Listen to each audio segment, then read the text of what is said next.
अच्छा बेटा, अब हमें रिक्वायरमेंट है इसकी, इसकी और इसकी इक्वेशन की, और हमने इनकी वेव डायग्राम पढ़नी है। तो हम क्या करते हैं, हम सिर्फ तीनों लिखते हैं, क्योंकि हमें तीनों चाहिए तो हम तीनों लिखेंगे। तो हमारे पास सबसे पहले क्या आ गया, x is equal to x naught sine theta पहली, v is equal to x naught omega cos theta. आगे बेटा हमारे पास a कितना आ गया acceleration, x naught omega square sine theta. तो याद रखिए x naught x naught x naught, यहां ओमेगा की पावर कितनी है, पहले में 0 फिर 1 और फिर 2, तो ये आपने जैसे मर्जी रट्टा लगाना है, साइन कॉस साइन। ठीक है, अब हमें पता है कि सर हमारे पास जो एक मेन कंसर्न क्या है, बुक ने क्या दिया हुआ है, एक हमारे एग्जांपल समझाई हुई है स्टार्ट पर। ये हमारे पास एक स्प्रिंग सिस्टम है, उसके साथ एक मैस अटैच है। ठीक, अब हमारे पास ये जो मैस अटैच है और यहां पर उन्होंने एक छोटा सा हमें हाईलाइट कर दिया और यहां पे समझाने के लिए ग्राफ दे दिया, वेव डायग्राम समझा दिया उन्होंने। अब समझिएगा इसको कि अब ये इसकी मीन पोजीशन है, मीन, और यहां पे भी हमारी क्या है, मीन। ठीक, और इसी तरह यहां पर हमारी क्या है, एक्सट्रीम, और यहां पर भी क्या है, एक्सट्रीम। और यहां पर जो क्वांटिटी ली है हमने, टाइम लिया हुआ है। ठीक, ये टाइम की एक्सिस है, ये ग्राफ बनाने लगे। मैंने इसको क्या किया, मैंने इसको फोर्स लगाई और नीचे की तरफ बेटा क्या किया, पुश किया। अब ये क्या हुआ, स्प्रिंग बेटा जी रेयरफेक्शन हुआ और यहां पर आ गया। जैसे ही मैंने इसको छोड़ा, ये क्या करेगा, मीन पे जाएगा, फिर यहां पर जाएगा, फिर यहां पर जाएगा। तो ये क्या आ गई, इसकी एक्सट्रीम आ गई, और यहां भी क्या आ गई, एक्सट्रीम आ गई। अब देखिए जब मैंने इसमें छोड़ा तो ये वाइब्रेट करना शुरू हो गया। मैंने ऑब्जर्व किया इसको बेटा यहां से, जैसे ही ये मीन पर था, मीन पर आया, मीन से कहां जाएगा, आप कहेंगे एक्सट्रीम। तो बेटा जी आपकी जो लाइन है मीन से कहां पे जाएगी, एक्सट्रीम पे। अब उसके बाद ये क्या करेगा, एक्सट्रीम पर जाने के बाद वहां रुकेगा और वापस आएगा किधर, मीन की तरफ, और फिर आपकी जो कर्व है वो किधर आ जाएगी, वापस मीन के पास। फिर आपकी ये कहां जाएगा, फिर नीचे की तरफ जाएगा, एक्सट्रीम के ऊपर। तो फिर यहां पर वो नीचे की तरफ गया एक्सट्रीम के पास, और फिर यहां पर वो किधर आया, मीन पर। तो इसी तरह बेटा क्या कर दी उसने, एक कर्व कंप्लीट कर दी। तो इसको हम क्या कहते हैं, ये जो वेरिएशन होती है विद रिस्पेक्ट टू टाइम, इसको हम क्या कहते हैं, वेव फॉर्म। ठीक, तो हमारे पास क्या बन गई, एक वेव फॉर्म बन गई। जो वेव फॉर्म होती है ये डिस्प्लेसमेंट की क्या है, वेरिएशन है, किसके लिहाज से, विद रिस्पेक्ट टू टाइम, क्योंकि आपका टाइम तो चेंज हो रहा है। अब जब एक वेव बनती है, एक वेव बनती है, तो उसका डिस्टेंस कितना होता है, उसका डिस्टेंस कितना होता है। तो देखिए यहां हम मान लेते हैं कि सर जब यहां से इधर जाएगा ऊपर की तरफ, तो उसने डिस्टेंस किया x। ठीक, x डिस्टेंस किया, फिर ऊपर से वो जो नीचे आएगा उसने कितना डिस्टेंस किया, फिर x, फिर वो नीचे से इधर आएगा, फिर कितना करेगा x, तो फिर जब इधर जाएगा फिर कितना किया, x। तो आप कह सकते हैं कि जब वो 4 बार डिस्प्लेसमेंट करेगा तो ही एक वेव बनाएगा। कितनी बार, 4 टाइम। तो x plus x plus x plus x, सब x को ऐड कर दो, कितना आ गया, 4x, and x is the displacement, sorry distance. ठीक, कितनी बार डिस्टेंस करेगा, 4 बार, तो उसका डिस्टेंस कितना आ गया, 4x। तो हम कहेंगे जब एक वेव बनती है या एक कंप्लीट रोटेशन होती है तो कितना डिस्टेंस होता है, 4x, तो उसका डिस्प्लेसमेंट कितना होगा। तो आप कहेंगे कि सर वो मीन पर आ गया, तो अब मुझे बताइए इनिशियल भी यही, फाइनल भी यही, तो बेटा उसका डिस्प्लेसमेंट क्या होगा, 0, क्योंकि वो वेक्टर क्वांटिटी है। ठीक है, तो ये समझ आ गया एक वेवफॉर्म। अच्छा, तो अब हमें पता है एक क्वांटिटी के बारे में हमने समझना है, वो क्या होती है, टाइम पीरियड। क्या होता है बेटा, टाइम पीरियड। वेव हमें समझ आ गई, तो टाइम पीरियड क्या कहता है। The time required to complete one wave, the time is taken to complete one wave. जब एक वेव कंप्लीट हो जाए उसके लिए जितना भी टाइम लगेगा वो क्या होगा, time period which is denoted by capital T. या to complete one wave the time is taken to complete one revolution या वन सर्कल या वन राउंड ट्रिप, ये सब मिलकर क्या बनाती हैं, एक टाइम पीरियड बनाती हैं। और जब इस तरह होता है तो एक वेव बनती है। तो हमें कितना पता चला कि सर यहां तक टाइम कितना लगा, टी टाइम लगा। कितना टाइम लगा, टी टाइम लगा। तो अगर हम टी का हाफ कर दे तो हम कहां पहुंच जाएंगे, आप कहेंगे सर हम यहां पहुंच जाएंगे। अगर इसी टाइम का हम और हाफ करें तो हम वेव के यहां पर पहुंच जाएंगे। तो हम अगर कहें कि सर यहां पर टाइम कितना था 0, यहां से यहां जाने में टाइम कितना लगा, आप कहेंगे t/4। यहां से यहां तक जाने में कितना लगा, t/4। यहां से यहां गया तो t/4, फिर यहां से यहां गए तो t/4। तो हमें पता लगा कि सर यहां जाने में कितना तक जाने में कितना टाइम लगा, आप कहेंगे t/4। तो इस इंस्टेंट पर कितना टाइम लगा यहां से यहां जाने में, सिर्फ t/4। और अगले ही यहां पे यहां तक जाने में, यानी वेव को यहां से यहां जाने के लिए उस इंस्टेंट में कितना टाइम लगा, t/4। तो अगर हम दोनों टाइम को कैलकुलेट करें t/4 प्लस t/4 तो आपके पास कितना आ गया, t/2। तो मतलब यहां से यहां तक जाने में टोटल टाइम कितना लगा, t/2। तो यहां तक जाने में कितना टाइम लगा, तो हमें पता है कि सर यहां से भी यहां इस इंस्टेंट पे जाने के लिए भी कितना लगेगा, t/4। तो आप मुझे यही बताएंगे कि सर मीन से जब एक्सट्रीम पे जाएगा तो t/4 लेगा, फिर एक्सट्रीम से जब दोबारा मीन पर आएगा तो t/4 लेगा, जब दोबारा मीन से एक्सट्रीम पे जाएगा तो t/4 लेगा, तो फिर दोबारा जब यहां जाएगा तो t/4 ही लेगा।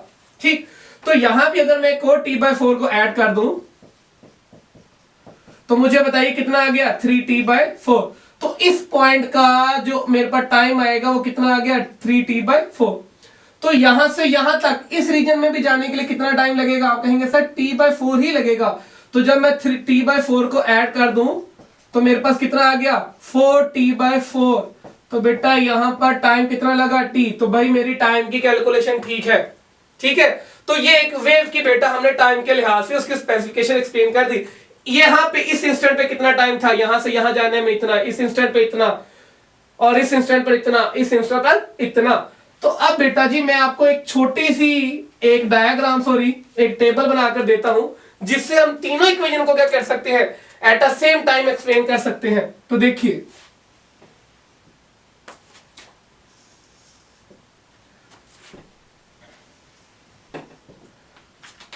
यहां पर हम लेंगे इंस्टेंटेनियस टाइम,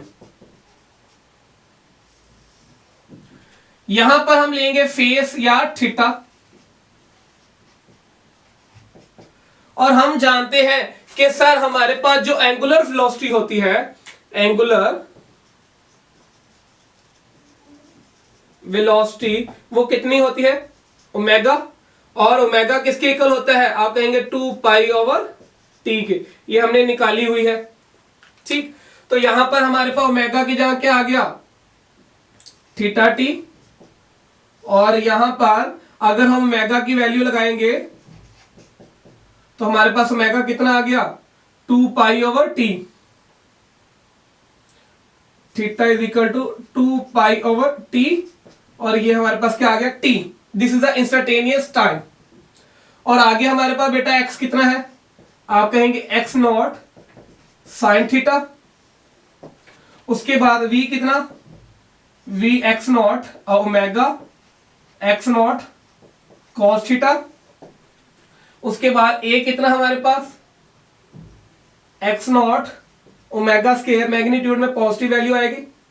ठीक, और साइन थीटा। ये हमारे पास सारे आ गए। अब हमारे पास इंस्टेंटेनियस टाइम क्या है, यहां पर टाइम कितना था, 0। तो जब 0 टाइम था हमारे पास, तो हम देखते हैं हमारे पास फेज कितना होगा। तो जब t 0 पुट किया तो बेटा थीटा कितना हो गया 0। उस 0 फेज के ऊपर हमारे पास डिस्प्लेसमेंट कितना था, आप कहेंगे जब यहां पे 0 पुट करेंगे तो डिस्प्लेसमेंट भी क्या हो गया 0। तो साइन 0 डिग्री पर क्या होता है 0 ही होता है। अगर हम यहां पर 0 पुट करें तो हमारे पास v is equal to omega x naught, और cos बेटा कितना आ गया cos 0 डिग्री। तो cos 0 पर क्या होता है 1, तो हमारे पास v क्या आ गया ओमेगा एक्स नॉट, और ये बेटा क्या होता है मैक्सिमम। ठीक, अच्छा, और एक्सप्रेशन कितना आ गया साइन 0 पे क्या होगा 0। क्लियर होगी बात। आगे देखिए यहां पर, तो आगे जैसे जैसे हम चलते जाते हैं यहां पर हमने माइनस लगा देते हैं ताकि हमारे लिए ज्यादा अच्छा रहेगा। अब t कितना हो गया, आप कहेंगे t/4। जब टाइम t/4 होगा तो आप यहां टाइम की वैल्यू पुट करें तो थीटा कितना होगा 2π/t, और t की वैल्यू कितनी आ गई t/4। तो हमारे पास क्या है थीटा कितना है 2π/t, और t की वैल्यू कितनी आ गई t/4। ये t कट गया 2 1 2 2 दूनी 4, तो हमारे पास थीटा कितना आ गया π/2। क्लियर। तो यहां पर थीटा बेटा हमारे पास कितना आ गया theta is equal to 90 degree आ गया।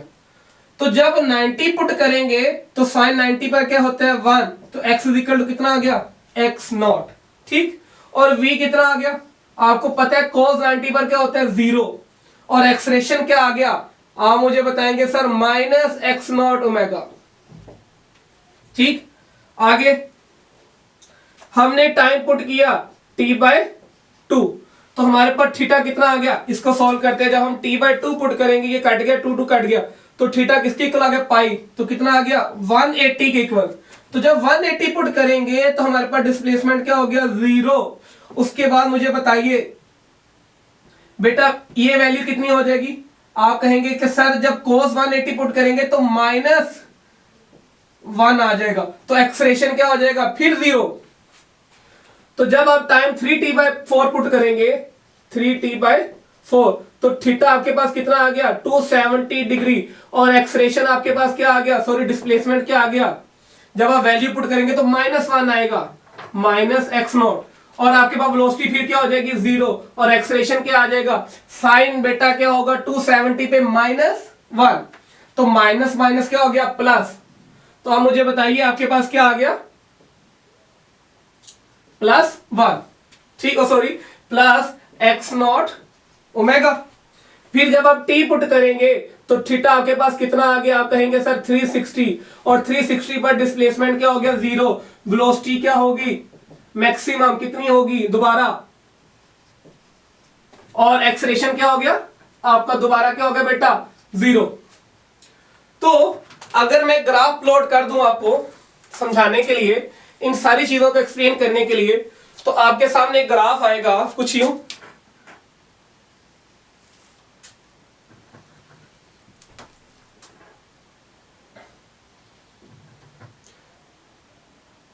ये कर्व बना देता हूं मैं।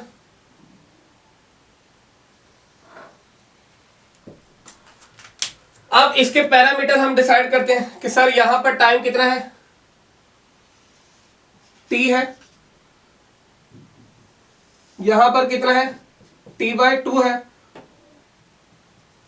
यहां पर कितना है t/4, और यहां पर कितना है t0, यानी हमारे पास t इंस्टेंटेनियस यहां पर कितना है 0, यहां पर t इंस्टेंटेनियस कितना है t/4, और यहां पर t इंस्टेंटेनियस कितना है t/2, और इस पोजीशन के ऊपर t इंस्टेंटेनियस कितना है 3t/4, और यहां पर t कितना है कैपिटल T। हमें पता है कि सर यहां पर फेज कितना होगा, जब ये t0 होगा तो थीटा भी 0 डिग्री, जब t/4 होगा तो थीटा कितना 90 डिग्री, और जब t/2 होगा तब हमारे पास थीटा कितना होगा, आप कहेंगे सर थीटा आपके पास कितना हो जाएगा 180 डिग्री, यहां पर थीटा कितना 270 डिग्री सारे लिखे हुए, और यहां पर थीटा कितना 360 डिग्री। तो ये हमने थीटा की वैल्यू भी बता दी कि यहां पर हमारे पास कितना है 0 डिग्री, यहां पर 180 डिग्री। ठीक है, यहां लिखने की जरूरत नहीं क्योंकि आपने नीचे लिख दी है। अब देखिए हम एक ग्राफ प्लॉट करने लगे हैं सबका। तो जब टाइम जीरो था तब डिस्प्लेसमेंट क्या था, जब टाइम जीरो तो डिस्प्लेसमेंट जीरो, ले जी ये डिस्प्लेसमेंट आ गया। तो जब आपका टाइम t/4 हुआ तो एंगल कितना 90, तो 90 के ऊपर डिस्प्लेसमेंट क्या था मैक्सिमम, तो ये मैक्सिमम आ गया। उसके बाद जब आपके पास 180 फेस हुआ, टाइम t/4 हुआ, तब डिस्प्लेसमेंट कितना था, आप कहेंगे सर जीरो, ठीक। उसके बाद आपके पास क्या आ गया 270 पर डिस्प्लेसमेंट क्या हो गया माइनस, ठीक, माइनस मैक्सिमम। तो यहां पर अगर मैं डिस्प्लेसमेंट की बात करूं तो आप कहेंगे सर आपके पास यहां पर क्या आ गया x नॉट और यहां पर क्या आ गया माइनस x नॉट, ठीक, क्योंकि मैंने सारे ही इसी में बनाने हैं, वेलोसिटी का, एक्सेलरेशन का और डिस्प्लेसमेंट का। और यहां पर x कितना आ गया फिर जीरो, इस पोजीशन पर फिर एक्सेलरेशन सॉरी डिस्प्लेसमेंट क्या आ गया जीरो। मुझे बताइए वेलोसिटी, जब आपके पास थीटा जीरो था वेलोसिटी क्या थी मैक्सिमम, तो जब आपके पास टाइम जीरो था थीटा जीरो था तो वेलोसिटी क्या थी आपके पास, आप कहेंगे सर मैक्सिमम थी वेलोसिटी। जब आप मीन पोजीशन पर थे तो वेलोसिटी क्या थी मैक्सिमम। बात समझ आ गई कि सर आपकी जब x जीरो है तो आप कहां पर है मीन पोजीशन पर, और मीन पोजीशन पर बेटा वेलोसिटी क्या है मैक्सिमम। जैसे ही टाइम t/4 गुजरा एंगल कितना हो गया 90, जैसे आपने 90 पुट किया वेलोसिटी आपकी क्या होगी जीरो। तो जैसे ही आप एक्सट्रीम पोजीशन पर गए आपकी वेलोसिटी क्या होनी शुरू होगी, काम काम काम होते होते बेटा क्या होगी जीरो होगी, ठीक। उसके बाद आपका फिर टाइम गुजरा t/4 t/2 गुजरा तो आपका एंगल कितना हो गया 180। जैसे ही आपने 180 पे देखा आपकी वेलोसिटी फिर बेटा क्या होनी शुरू होगी इंक्रीज होनी शुरू होगी। तो यहां पे एक बात समझ आई कि सर आपका डिस्प्लेसमेंट जैसे ही जीरो हुआ यानी आप मीन पोजीशन पर आए आपकी वेलोसिटी क्या होगी फिर मैक्सिमम होगी। जैसे ही दोबारा आपका डिस्प्लेसमेंट बढ़ना शुरू हुआ आप एक्सट्रीम पर गए आपकी वेलोसिटी फिर जीरो होगी। और जब आप दोबारा यहां पर मीन पोजीशन की तरफ आना शुरू हुए तो आपकी वेलोसिटी फिर बेटा क्या होगी मैक्सिमम। तो आप जिस मर्जी लैंग्वेज में बात कर सकते हैं। तो अब एक्सेलरेशन के ऊपर देखते हैं। तो जब आपका डिस्टेंस जीरो था तो एक्सेलरेशन भी क्या होगा जीरो। तो आपके पास क्या आ गया ये। अब जब आपने 90 का एंगल पुट किया तो एक्सेलरेशन क्या हो गया नेगेटिव मैक्सिमम, ये नेगेटिव मैक्सिमम। यानी जब हम 90 पे थे तो आपका एक्सेलरेशन इंक्रीज हुआ लेकिन किस डायरेक्शन के ऊपर नेगेटिव डायरेक्शन के ऊपर। तो आपका एक्सेलरेशन क्या हो गया मैक्सिमम बट नेगेटिव डायरेक्शन की तरफ। फिर आप 180 पर गए तो एक्सेलरेशन आपका फिर दोबारा क्या हो गया जीरो। तो ये आपका एक्सेलरेशन हो गया। फिर आप 270 पे गए एक्सेलरेशन आपका पॉजिटिव इंक्रीजिंग पे हो गया। और जब आप दोबारा 360 पर आए तो आपका एक्सेलरेशन क्या हो गया जीरो। तो बेटा देखिए ये जो ग्रीन वाली लाइन है ये वेलोसिटी कर्व है और बेटा ये जो ब्लू वाली लाइन है ये एक्सेलरेशन कर्व है और बेटा जो रेड वाली लाइन है ये डिस्प्लेसमेंट कर्व है, ठीक। तो आप क्या देख रहे हैं एक वेरिएशन देख रहे हैं। तो अगर आप बात करें कि सर इन दोनों में फेज डिफरेंस है वेलोसिटी और डिस्टेंस में कितना फेज डिफरेंस है, आप कहेंगे सर 90 का। एक्सेलरेशन इधर है वेलोसिटी इधर है और बेटा सॉरी डिस्टेंस इधर है वेलोसिटी इधर है तो एक्सेलरेशन किधर होगा इधर। तो दिस इज एक्सेलरेशन। तो याद रखिएगा वेलोसिटी और एक्सेलरेशन में 90 का एंगल होगा, फेज डिफरेंस होगा और बेटा वेलोसिटी और डिस्टेंस में बेटा कितना होगा 90 का। लेकिन डिस्टेंस और एक्सेलरेशन में कितना होगा सर 180 का। तो ये सारी की सारी बेटा के हैं इनकी वेव डायग्राम है, इनका टेबल है, आप किसी भी इंस्टेंट पर बता सकते हैं। तो मैंने जो पहले लेक्चर में बात की थी वही बात कि सर आपका जब डिस्प्लेसमेंट जीरो होगा ठीक, तो आप मेन पोजीशन पर होगे आपका एक्सेलरेशन भी क्या होगा बेटा जीरो बट वेलोसिटी बेटा क्या होगी मैक्सिमम, ठीक। अब आप सोच रहे होंगे कि सर जी हमने तो कहीं मूव नहीं किया तो मीन पर वेलोसिटी मैक्सिमम कब होगी। तो बेटा मैं पहले बता रहा था कि सर हमें इनिशियल इसको स्टार्ट करने के लिए फोर्स लगानी पड़ती है। जब हम इसको स्टार्ट कर देते हैं तब बेटा हम अपनी मेजरमेंट करते हैं। तो जैसे ही वो मीन पर आएगा उसकी वेलोसिटी मैक्सिमम, एक्सट्रीम पर वेलोसिटी जीरो बट एक्सेलरेशन क्या होगा बेटा मैक्सिमम हो जाएगा। तो दिस इज ऑल अबाउट बेटा uniform circular motion and simple harmonic motion. तो बेटा मैं पहले भी बताया कि ये जो कैलकुलेशन हमें मिली यूनिफॉर्म सर्कुलर मोशन से, हमने जो एक पी एंड पॉइंट लिया उसने हमें एक आइडियल कंडीशन ओबे करवाई। बेटा क्या करवाई? आइडियल कंडीशन को ओबे करवाया, और जो जो क्वांटिटी मिलती रही वो वही हमें क्या मिलती रही? एक आइडियल हार्मोनिक मोशन की क्वांटिटी मिलती रही। तो बेटा अब इसमें कुछ टर्म है वो हम एक्सप्लेन करेंगे। हमने एक वेव की डेफिनेशन कर ली, ठीक है। उसके बाद हमने बता दिया जब एक वेव कंप्लीट होती है तो कितना डिस्प्लेसमेंट होता है, हमने बता दिया कि सर 4x होता है, ठीक। अब इसमें बेटा एक फ्रीक्वेंसी होती है। क्या होती है बेटा? Frequency.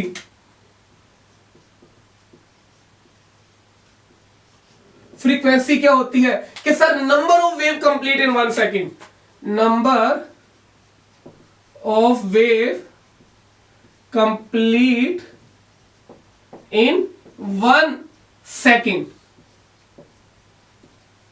number of cycle complete in 1 cycle, number of revolution complete in 1 second is called frequency। तो frequency बेटा डिनोट की जाएगी f से, which is equal to 1/t, ठीक।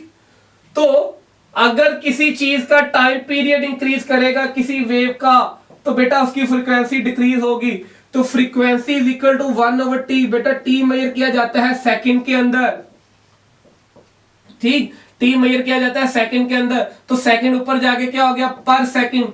तो बेटा फ्रीक्वेंसी की जो डायमेंशन होती है वो l की पावर -1 होती है। और याद रखिए ये जो पर सेकंड है इसी को बेटा हम क्या कहते हैं? हर्ट्ज कहते हैं। क्या कहते हैं? हर्ट्ज। और इसको डिनोट किया जाता है Hz से। तो it is the SI unit of frequency. और बेटा इसके अलावा जितनी भी डेफिनेशन थी टाइम पीरियड की, वेवलेंथ की, ठीक है, ये ऑलरेडी हम डिफाइन कर चुके हैं। तो this is all about uniform and circular motion. और ये उसके साथ टर्म कौन कौन सी होती हैं? टाइम पीरियड की हो गया, डिस्प्लेसमेंट, वन वेव कब होती है, ठीक है, और वेव फॉर्म क्या होता है, फ्रीक्वेंसी क्या होती है, एंगुलर फ्रीक्वेंसी क्या होती है, ठीक है। तो this is all about the uniform and simple harmonic motion, ठीक है। ओके बेटा, अल्लाह हाफिज।